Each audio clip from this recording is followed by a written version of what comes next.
Երեք Նիկոլ Փաշինյանը նորից խոսեց խաղաղության պայմանագրից, ասաց, որ ըստ էության Արևմտյան Ադրբեջանը, պատկերացնում Հայաստանի 60%-ը Ադրբեջանը,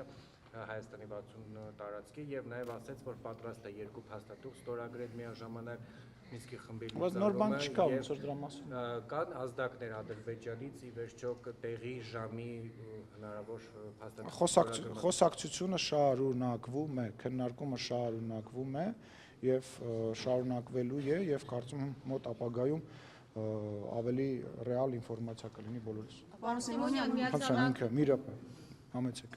Ես իմ հարցն էր դրան վերաբերվում, որ միաժամանակ երկու փաստաթուղթ ու նաև միասնության հայտարարությունները երեք հնչեցրեց Նիկոլ Փաշինյանը, ասում են, որ եթե խաղաղության պայմանագիրը հակասի, հասանալի չէ, ապա պատրաստվում է ամբողջովին փոփոխությունների նախաձեռնություն մեկնարկել դրան զուգահեռ։ Սա չի նշանակում, որ խաղաղության պայմանագիրը մենք վեր ենք դասում մեր մայրօրենքից։ Ու արդյոք նման նախաձեռնություններ չկային։ Նախ եւ առաջ վարչապետը երեք ասաց, որ մենք ունենք նախադեպ, որ նմանատիպ փաստաթուղթը Սահմանադրական դատարանը համապատասխան է համարել։ Երկրորդը վարչապետը նաև ասաց, որ բոլոր փորձագետները ասում են, որ նման ստորագրման պարագայում որևիցե խնդիր տեղի չի ունենա։ Այն ինչ որ վարչապետը հնչեցրել է, դա փակուղային իրավիճակից դուրս գալու միգուցե ինչ որ հնարավորություն է եւ այդ ամբողջը իմ ասած ամբողջը բաց թողել եւ կենտրոնանալ դրա վրա կարծում եմ ճիշտ չի, որտեվ ես որպես նաեւ մասնագիտական առումով կարող եմ ասել որպես իրավաբան որևիցե խնդիր չի կարող լինել մեր սահմանադրության հետ իսկ քաղաքականացնել եւ դատանել այդ դաշտ կարծում եմ ճիշտ չի։ Պարոն Սիմոնյան, մամուլում լուրեն շրջանառվում, որ Ռոբերտ Քոչարյանը մեկ օրով մեկնել է Ռուսաստանի Դաշնություն, ըստ ձեզ դա ինչով է պայմանավորված, արդյոք խորհրդարանական ընտրությունների նախորդին կրկին հյուսիսից Լավրո ստանալով։ Դե ես կարծում եմ, որ ակնհայտ է իր կապը, որովհետև նույնիսկ իր հարցազրույցի մեջ ինքը շատ հետաքրքիր մի բան է անում, իրան ասում են դուք միութենական պետության մասին ինչ եք կարծում, ինքը ասում է դե ես նմանատիպ բան չեմ ասել ու սկսում է բոլոր հնարավոր ձևերով ապացուցել եւ ներկայացնել այդ միութենական պետությունը սխալ զուգահեռներ անցկացնել Եվրամիության հետ եւ այլ, կարծում եմ գնացել է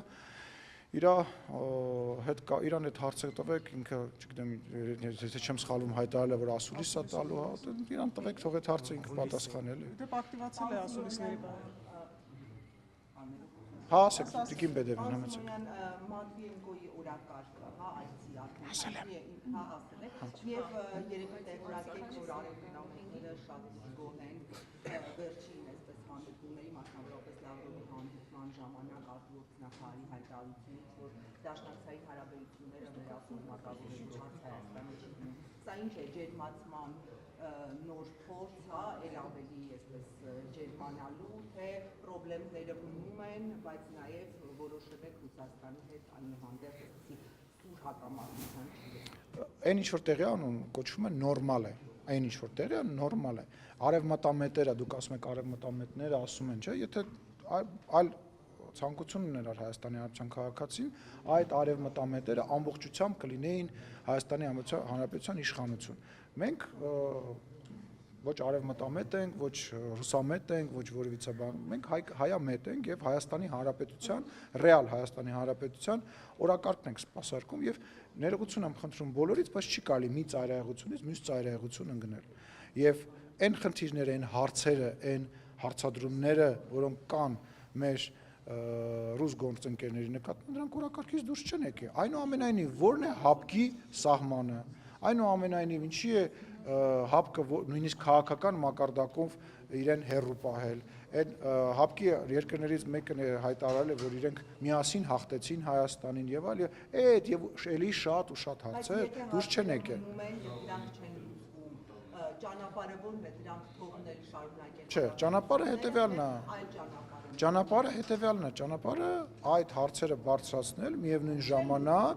միևնույն ժամանակ մեր անվտանգային համակարգը, մեր տնտեսությունը, այլ տարբերակներ փնտրելն է, բայց գիտեք ինչ, եկեք հələ մի պահ վերանանք, հա, որևիցե երկրից, այնուամենայնիվ լավ բան չէ, մի երկիրը ամբողջությամբ մեկ խողովակից կախելը եւ մեկ ճանապարհով երկիրը ապահովել է։ Ասում եմ, կարևոր չի դա որ ճանապարհն է։ Չի կարելի լինել միայն, չգիտեմ, արևմտամետ, չի կարելի լինել մի հատ ռուսամետ։ Պետք է քո երկրի շահերը ունենաս։ բազմաթիվ անգամ է ասել, որ եւ հնարավոր չէ։ Լսեք, Մոսկվան ունի իր օրակարգը, Հայաստանի Հանրապետությունը ունի իր օրակարգը։ Այդ հանդիպումները, այդ խոսակցությունները հենց դրա մասին են։ Տեսեք, մեր հարևան Իրանը ունի իր տեսլականը, ԱՄՆ-ն ունի իր տեսլականը, եւ Հայաստանի Հանրապետությունը հենց դիվանագետի, հենց քաղաքական գործի աշխատանքի ամբողջ իմաստը այն է, որ այս բոլորի ցանկությունների մեջ սպասարկի հայկական ցանկությունը, ինչը որ մենք անում ենք։ Իսկ գիտեք ինչ, ռուսամետները գալու են ասեն ոչ միայն Ռուսաստան, եվրոպամետները գալու են ասելու են ոչ միայն Եվրոպա, իսկ այդ ընթացքում Հայաստանը պետք է իր շահը այդ ծանր, այդ երկու բևեռների կամ 3 կամ 4 բևեռների միջով իր շահը տանի առաջ։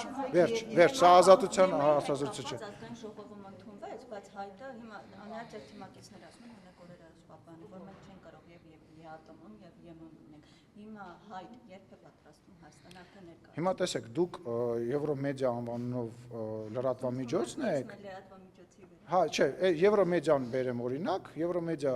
լրատվականը իմ ունեցած տեղեկություններով բավականին ռուսամետ գործընկերներ ունի։ Ես օրինակ եմ, ես ժողովրդի մասին չեմ խոսում, կարամ ժողովրդից խոսամ։ Եվրոմեդիան ունի բան, բայց անունը դրել է Եվրոմեդիա։ Մեկը մյուսին հիմա հակասում է, չի հակասում։ Ես մի հատ վերջացավ, ես ձեր հարցին պատասխանեցի։ Մարկ Ռուբիոն վտանգ է տեսել։ Մի րոպե, հա։ Միաժամանակ երկու աթոռը վերանստել հնարավոր չէ, Այ ամբողջ խնդիրը նրա մեջ է, որ ինչ-որ մարդիկ փորձում են անընդհատ ինչ-որ աթոռների վրա նստեն կամ այդ աթոռները վերադարձնեն ու էլի նստեն։ Չեն նստելու իրանք աթոռների վրա, նստելու են բանտում։ Դա ժամանակի հարց է ընդհանրապես, դա մեկ։ Երկրորդը,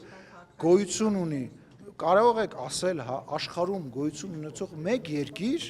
երկիր, որ տենց ամբողջությամբ մի քաղաքական գիծ է վարում։ Տենց երկրները դադարում են գոյություն ունենալ։ Քաղաքական առումով այդ երկրները դառնում են ծայրագավառներ եւ դադարում են գոյություն ունենալ։ Դրա օրինակները հիմա չեմ ուզում բարձր բերեմ, բայց շատ վատ օրինակներ են։ Հայաստանի Հանրապետությունը բարի հարաբերություններ է ունենալու